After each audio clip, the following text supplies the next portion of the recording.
तो hello friends, आप सभी का स्वागत है वापस सौभाग्य जिंदल टेक पे। और आज यहाँ पर मैं एक बहुत इंपॉर्टेंट स्कैम के बारे में आपके पास एक इन्फॉर्मेशन लेके आया हूँ। इस सिस्टम पे भी एक क्वेश्चन है जो हमारी पुलिस के सिस्टम है, जो गवर्नमेंट के सिस्टम चल रही है, एंड साथ में एक बहुत बड़ा फ्रॉड, एक बहुत बड़ा स्कैम चल रहा है, बड़े लेवल पे चल रहा है, जिससे कि बहुत सारे मासूम लोगों का पैसा लूटा जा रहा है दूसरों की फेक आईडीज बना के। फिलहाल ये केस खुद मेरे साथ हुआ है, तो मैं बहुत एक्सपीरियंस किया हूँ। मैं खुद जाके पुलिस स्टेशन में चक्कर काटा हूँ और धक्के खाया हूँ। सबसे पहले मैं आपको छोटी सी एक बात बताता हूँ जो हुआ था इंसिडेंट। बेसिकली सेम मेरे नाम की Insta ID, same DP and same bio copy करके एक बंदे ने आईडी बनाई, जिसके पहले से कुछ फॉलोअर्स थे, एंड मेरे सारे जो रियल फॉलोअर्स थे मेरी आईडी में, उनको जाके उसने फॉलो किया। एंड उसके बाद उसने हाय हेलो मैसेज के साथ रैंडम कन्वर्सेशन स्टार्ट की, एज इफ मैं उनसे बात कर रहा हूँ, एक नई आईडी बना। बहुत प्यार से बात कर रहा था शुरुआत में लोगों से, एंड हाय हेलो किया। उसके बाद उनसे धीरे से उनका यूपीआई आईडी या पेटीएम आईडी उनसे पूछने की कोशिश की, एंड जैसे ही लोगों ने बोला कि हाँ वो यूज करते हैं, सो उसके बाद उसने उनसे पैसे लूटने की कोशिश की मेरे नाम पे। उसने ऐसा दिखाया कि मुझे पैसों की बहुत अर्जेंट नीड है, एंड जस्ट बिकॉज वो जो सब्सक्राइबर्स या फॉलोअर्स मेरे हैं या इंस्टाग्राम पे, वो क्योंकि मेरे को फॉलो किए हैं, तो प्लीज मेरे को कुछ प्रोवाइड करें पैसे, क्योंकि मुझे अर्जेंट नीड है और 2 घंटे में वापस कर दूंगा। अब लोगों को यही लगा कि मेरे को नीड है, एंड 1-2 लोगों ने पैसे दे दिए। बाकी लोग मुझे कॉल किए, मैसेज किए, पूछे कि भाई क्या हो गया, क्यों पैसे चाहिए, या मेरे से कांटेक्ट करने की कोशिश की है। कुछ लोग इतने समझदार थे कि रियल आईडी में इसके 700+ फॉलोअर्स हैं और आईडी को कुछ हुआ नहीं है, तो सेकंड आईडी सेम नाम से सेम बायो के साथ क्यों बनाएगा कोई बंदा। उस स्कैमर का यहाँ पर थोड़ा सा एक लूप होल था जो कई लोगों ने पकड़ लिया, लेकिन कुछ मासूम लोग फंसी जाते हैं और इसी का ये स्कैमर्स फायदा उठाते हैं। फिलहाल एक छोटा सा ब्लॉग, मैंने मिनी ब्लॉग बनाया हुआ है, वो मैं आपको दिखाता हूँ। जब मैंने इस चीज को पुलिस स्टेशन में रिपोर्ट करने का ट्राई किया, एंड वहां पर जो सिचुएशन हुई, तब तक मुझे पता भी नहीं था कि किसी का स्कैम हो चुका है। बस मेरे को ये पता था कि मेरी आईडी फेक आईडी बनी है, लोगों से पैसे मांग रहा है। मुझे ये नहीं पता था कि किसी ने पैसे दे दिए हैं, और तब मैं पुलिस स्टेशन में गया था सिर्फ कंप्लेन लिखाने। और तब क्या होता है आप वीडियो में देखिए। तो फ्रेंड्स, अंबिकापुर का जो कोतवाली थाना है वो सबसे मेन माना जाता है यहाँ पे। सो मैं वहीं जा रहा हूँ साइबर क्राइम रिपोर्ट लिखवाने। मैं चेक करता हूँ कि क्या वहाँ का रिस्पॉन्स होता है,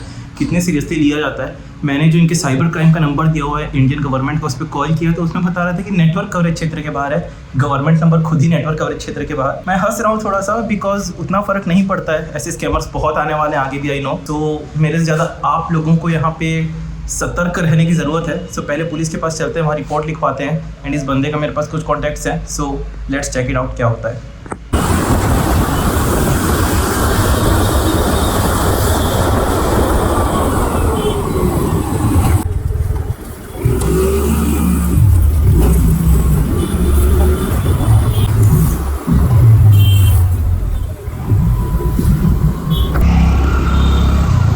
साइबर क्राइम सेल में आया था मैं, और ज़्यादा कुछ यहाँ पे निकला तो नहीं तो, बट बस उसकी लोकेशन मुझे पता चल गई है कि राजस्थान से कहीं से है। लेकिन शायद ही उसको उतना फ़ायदा होगा मेरे को, क्योंकि बैठा तो राजस्थान में ना, मैं जाके पकड़ सकता हूँ। पुलिस का कहना है कि लॉस क्या हुआ है। एक्चुअली में क्या हुआ कि जब ब्लॉग मैंने स्टार्ट किया था ना, तब मैं खुश था, नॉर्मल था कि चिल है, चलो होते रहता है या जो भी चीज़ है। बट जब मैं स्टेशन में बैठा था तो मेरा एक फ्रेंड है पुलक, सो उसने 7,000 रुपीज़ पे कर दिए, क्योंकि उसको लगा कि मैं खुद मांग रहा हूँ। एंड बीइंग अ फ्रेंड उसने मुझे सपोर्ट करने के लिए 7,000 रुपीज़ पे किए। बट वो चल गया उस फ्रॉडस्टर के पास, और अब वो वापस भी नहीं मिल सकता है। पुलिस वाले का इस चीज़ में ये कहना है कि 7,000 रुपीज़ के लिए वो इतना तो ट्रैवल नहीं करेंगे, 1 लाख रुपीज़ के ऊपर उनका एक्सपेंस हो जाएगा, इसलिए वो वहाँ से उसको पकड़ के नहीं लाएंगे। पास्ट में एक आध लोगों को उन्होंने पकड़ के लाया भी है साइबर सिक्योरिटी सेल ने। फिलहाल उन्होंने बोला कि आप अपने रेंज के थाने में जाके रिपोर्ट करवाएं। सो मैं गांधीनगर थाने में जा रहा हूँ, वहाँ रिपोर्ट करवा देते हैं एंड देखते हैं फिर क्या होता है। इंडिया में क्राइम्स के बढ़ने का एक बड़ा रीज़न ये भी है, पुलिस को नहीं मतलब है। सीरियसली मैं यहाँ पर बैठा हूँ थाने में, एक से दूसरी जगह, दूसरे से तीसरी जगह लोग घुमा रहे हैं, एक से दूसरे के ऊपर डाल रहे हैं। इतने देर में सिर्फ लोकेशन ट्रेस हुई है, लोकेशन तो कोई भी बता देता, लेकिन वहाँ तक पहुँचने के लिए इनका कहना है कि इतना बड़ा अमाउंट नहीं है तो हम वहाँ नहीं जाएंगे। और दूसरा की एप्लीकेशन लिखे थे तो FIR नहीं लिखेंगे, आपको प्रोसीजर से मतलब है, काम होने से मतलब है, या फिर हम कैसे कर रहे हैं उससे मतलब है। और दूसरा चीज़ एक और इन्होंने बोला कि पुलिस के पास एक ही काम नहीं है। एक ही काम नहीं है, यही तो काम है ना। बोलते वो बैठा ही पैसा लूटने के लिए। हम बोला कि आप भी उसको बचाने के लिए बैठे हैं ना। नहीं होने वाला है काम, आवेदन देने बोले हैं, मीन्स एप्लीकेशन। सो एप्लीकेशन तो मैं लगा रहा हूँ, बट मुझे उम्मीद बहुत कम है कि ऐसा कुछ फ्रॉडस्टर्स पकड़ा पाएंगे और कुछ होता होगा।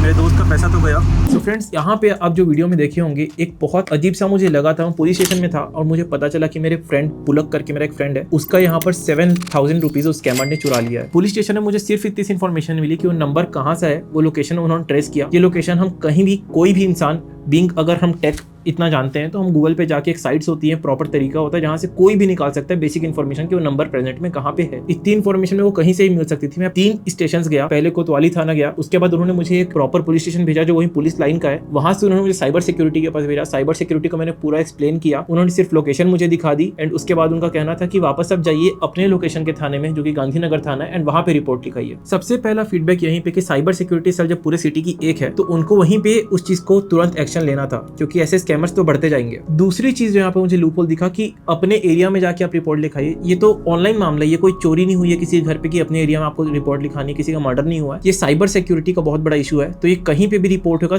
तुरंत इस पे एक्शन होना चाहिए। और उसी के बीच मुझे मैसेज आया फ्रेंड का जब 7000 वाला, तो मैंने उनको बताया, उनका कहना था कि सिर्फ 7000 ही है, इसके लिए हम इतना एफर्ट नहीं लगाएंगे कि हम कहीं जाएं और इसको पता करें। तो ये मुझे बहुत बुरा लगा। वहां पे मैं उनको बोला कि सर लेकिन ये अमाउंट की बात नहीं है, मैं तो आपके पास जब आया तब मुझे पता भी नहीं था किसी का पैसा गया है। बेसिकली वो कई और लोगों के साथ ये स्कैम करेगा एंड मैं जिस तरीके से यूट्यूब पे वीडियोस बनाता हूँ और लोगों को मोटिवेट करता हूँ और उनको इंस्पायर करता हूँ इस चीज से रिलेटेड कि टेक को कैसे यूज करना है, इसमें कैसे सेफ रह सकते हैं, सो मुझे अच्छा नहीं लग रहा था। मैंने उनको बोला कि प्लीज कोई एक्शन ले एंड उस स्कैमर को पकड़ने की कोशिश करें। उन्होंने मुझे एक बढ़िया सी स्टोरी चेप दी कि हम तो गए थे, हम कई बार गए हैं और एक आध बार स्कैमर्स को उठा के लाए भी हैं, बहुत पैसे लग जाते हैं और ये वो हो जाता है और 7000 रुपीज के लिए हम इतना नहीं करेंगे, 1-2 लाख की चोरी हुई होती तो शायद हम जाते भी। तो मेरा ये क्वेश्चन था कि क्या 7000 एक इंसान जिसके लिए 7000 बहुत इंपॉर्टेंट है और एक इंसान जिसके लिए 1 लाख कुछ नहीं है, तो वो एक डिफरेंस नहीं कर सकते आप। हीरा चोर या खीरा चोर, वो चोर चोर ही रहेगा एंड वो स्कैमर अगर स्कैम किया है तो उसको पकड़ना बहुत जरूरी चीज है। बट पुलिस स्टेशन में मुझे कोई सॉल्यूशन नहीं दिया गया उनके, मतलब एक जगह से दूसरी जगह उनका भेजना था। बेसिकली ये जो क्वेश्चन था मेरे मन में कि क्या इतना वीक सिक्योरिटी सिस्टम है एंड इसी वीक सिक्योरिटी सिस्टम का फायदा उठाते हैं ऐसे कुछ स्कैमर्स। फिर यहाँ से तो मुझे कोई होप नहीं दिख रही थी, मुझे नहीं पता था कि और कितने लोग के साथ स्कैम हो सकता था, क्योंकि मेरे इतना ट्रस्टेड हूं मैं कि मैं जनरली किसी से कभी भी ऐसे पैसे नहीं मांगता हूँ एंड अगर मैं मांगूंगा तो लोग देंगे। तो अगर मेरे नाम से कोई पैसा मांगने जा रहा है तो शायद उनको लगेगा कि भाई ये ऐसे तो नहीं मांगेगा, कुछ नीड होगी तभी मांगेगा, और ये सोच के लोग पैसा दे देंगे। मैं नहीं चाहता था कि और भी लोग इस स्कैम में फंसे, इसलिए मैंने डायरेक्टली उससे बात की अपनी दूसरी आईडी से। मेरी मेन इंस्टाग्राम आईडी उसने ब्लॉक की हुई थी, सेकंड आईडी से मैंने बात की, भाई क्या चीज क्यों चाहिए, मैं पैसे दूंगा, तू मेरी आईडी डिलीट कर और ये स्कैम बंद कर। उसने मुझे बोला कि मुझे 5000 रुपीज दो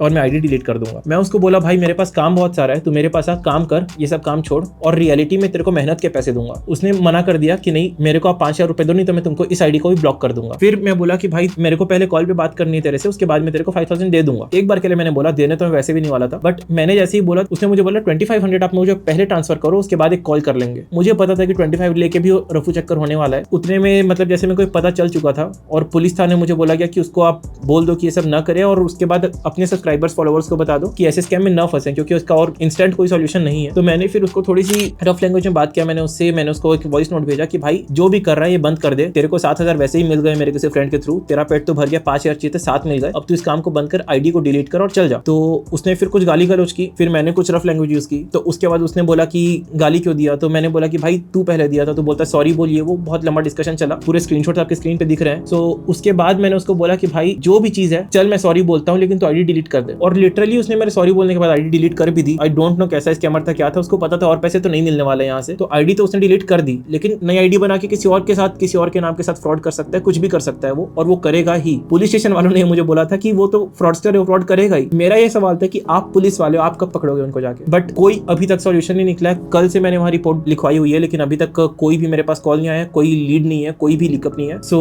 मेरे को पता भी नहीं है, उनका कहना है कि वो बंदा राजस्थान कहीं बैठा हुआ है। एंड मेरे उसके बाद जब उससे बात हुई तो मैंने उसको बोला भाई तूने नाम चेंज किया उस आईडी का, लेकिन तो आईडी डिलीट नहीं कर रहा है और ये आईडी बहुत पहले से बनी हुई है। इससे क्या होता है ना फ्रेंड्स कि जब आईडी पुरानी बनी होती है तो जो किसी नए आदमी के नाम से आईडी दोबारा बनाएगा, उसी आईडी का नाम यूजर नेम कभी भी चेंज कर सकता है, डीपी कभी भी चेंज कर सकता है, तो लोगों को लगेगा कि इसके तो फॉलोअर्स हैं, ये तो आईडी पुरानी है, तो ये ऑथेंटिक होगा बंदा, लेकिन वहीं पे लोग फंस जाते हैं। इसलिए मैंने उसको बोला भाई तू ये वाली आईडी डिलीट कर, इससे तो और स्कैम नहीं कर पाएगा। तो वो बोला कि भाई मेरे को आईडी डिलीट करने नहीं आती है। मेरे को नहीं समझ है कि, तो वो गाली गलौज से भाई पे आ गया, बट मैं भी फिर उससे नॉर्मल बात करने लगा कि तू इस आईडी को डिलीट कर, तो उसने बोला कि मेरे को आती नहीं है। फिर मैं बोला कि मैं वीडियो बना के भेज रहा हूँ कैसे डिलीट करना है इंस्टाग्राम आईडी, तो उसने बोला मेरे से नहीं हो रहा है, तो मैं तेरे को पासवर्ड दे रहा हूँ आईडी का, तो खुद डिलीट कर ले। उसने आईडी का यूजर नेम पासवर्ड मुझे सेंड किया, बट वो उसकी मेन आईडी का मेरे को पासवर्ड इनकरेक्ट बता रहा था। फिर मैंने उसको बोला, तो बोला फेसबुक से लॉगिन करो। अब फेसबुक जो नॉर्मल एप्लीकेशन है फोन में, उसमें उस आईडी से लॉगिन हो नहीं रहा था, पता नहीं कुछ ग्लिच हो रहा था, मेरे को समझ नहीं आया। फिर मैंने उसको बोला, तो बोला भाई इंस्टाग्राम का पुराना वर्जन डाउनलोड करो, उसमें कुछ होगा। तो मेरे को लगा भाई फिर से कोई हैकर हो सकता है या कोई स्कैम हो सकता है, मेरी मेन आईडी भी मत हैक हो जाए। तो मैंने उसको फिर इनकॉग्निटो टैब पे जाके गूगल पे और ब्राउजर के थ्रू उसको ट्रैक करने की कोशिश की कि आईडी किसकी है फेसबुक की, और फेसबुक पे उसमें लॉगिन हो गया इनकॉग्निटो मोड पे, नॉर्मल मोड पे नहीं हो रहा था। इनकॉग्निटो मोड पे जब लॉगिन किया तो वहां पे एक नाम दिखा रहा था जो कि आप स्क्रीन पे देख सकते हैं, एंड ये एक मुस्लिम नेम, कोई राजस्थान से। सो मेरे को समझ आ गया कि इसका कुछ नहीं हो सकता, ये कुछ और ट्राई करने की कोशिश करे। इससे पहले मैंने उससे कन्वर्सेशन करना बंद कर दिया। मैंने लास्ट में से ड्रॉप किया कि भाई तेरे से हो पा रहा है डिलीट तो कर दे, क्योंकि तेरे को अगर इतनी इन्फॉर्मेशन है, तू हैक कर रहा है, तू साइबर में इतना कुछ धमाल मचा रहा है अपने कारनामों से, तो एक आईडी डिलीट करना तेरे को तो जरूर आता होगा, बट नहीं कर रहा है। तो मैं इस स्कैम में और नहीं फंस रहा एंड मैं किनारे हो गया। मेरे को पता है वो दोबारा मेरे से ना कभी टच करेगा, ना मेरे से कभी बात करेगा और ना मेरे साथ सेम बंदा कभी स्कैम करेगा। तो इतना मुझे पता है कि इस वाले पूरे इंसिडेंट्स में मेरा कुछ भी नहीं जा रहा था। मैं इतना टेक सेवी हूँ, आप देख रहे हैं इतने समय से इस चैनल पे, कि मैं तो अपना एक भी रुपए ऐसे फ्रॉडस्टर्स के हाथ में नहीं दूंगा, क्योंकि पहले समझ आ जाता है, आईडी देख के समझ आ जाता है कि कौन सी फेक आईडी है। मेरे को तो फॉलोअर देख के समझ आता है कि इस बंदे कौन से फेक फॉलोअर्स है, कौन से रियल है। तो इतना तो समझ है कि फ्रॉड में मैं नहीं फंसता, लेकिन जो मेरे फॉलोअर्स हैं जिनको मैं ऐसे ट्रेन करने की कोशिश करता हूँ, एजुकेट करने की कोशिश करता हूँ, वो कहीं ना कहीं एक दो लोग कहीं से फंस ही जाते हैं। मेरे को अपने फ्रेंड के लिए बहुत बुरा लग रहा है, बट फिलहाल कुछ किया नहीं जा सकता। उससे 7,000 तो निकालने नहीं वाले पुलिस वाले, मेरे को जितना लग रहा है। अगर निकाल देंगे तो जरूर मैं एक एप्रिसिएशन वीडियो बना के भी डालूंगा, क्योंकि मैं सिर्फ बुराई नहीं करना है सिस्टम की। अगर कुछ अच्छा होगा तो उसका एप्रिसिएशन भी होगा। बट फिलहाल अगर गलती से ये पुलिस तक वीडियो पहुंचता है तो आप सभी से रिक्वेस्ट है कि प्लीज इस टाइप के इश्यूज को जल्दी एस्केलेट किया जाए, क्योंकि क्राइम जो चोरी होती है हमारे घरों में उसको बहुत सीरियसली लिया जाता है, क्योंकि ऑफलाइन मामला है और आपको यहाँ से जाने की जरूरत नहीं थी चोर को लाने के लिए। आप राजस्थान पुलिस से डायरेक्ट कॉन्टैक्ट करके लिंकअप कर लेते और वो बंदा पकड़ा सकता था वहीं पे। सो आपके हाथ में चीजें होती हैं, और अगर 1 लाख वाला चोर पकड़ा सकता है तो 7,000 वाला और बिना पैसे वाला भी पकड़ा सकता है। तो सब्सक्राइबर्स से मेरे यही रिक्वेस्ट है कि आप सब इस चीज को समझें, और ऐसा फ्रॉड आपके नाम से कोई आईडी बना के कर सकता है और मेरे नाम से बहुत पॉपुलर होते जाएगा धीरे धीरे, क्योंकि अब जैसे ही एक इंसान ग्रो होता है तो और अलग अलग टाइप के फ्रॉडस्टर्स भी आ सकते हैं। तो आपको यहाँ पे सेफ रहना है। मैं ट्राई कर रहा हूँ कि मैं वेरीफाई ले आऊँ अपने अकाउंट पे, वेरीफाइड टिक्स जो है। यूट्यूब पे तो इतना मेहनत हो रहा है कि जल्दी वेरीफाइड टिक आ जाएगा, लेकिन इंस्टाग्राम वगैरह पे तो पेड है। तो फिलहाल के लिए आप ये देखें कि रियल आईडी कौन सी है, उसको ऑलरेडी फॉलो कर लें। सौभाग्य_जिंदल मेरी और कोई आईडी नहीं इसके अलावा, तो इसको आप फॉलो कर सकते हैं। वहाँ authentic news and authentic information आपको मिलते रहे। मिलते हैं किसी अगले वीडियो में, तब तक stay informed and bye bye.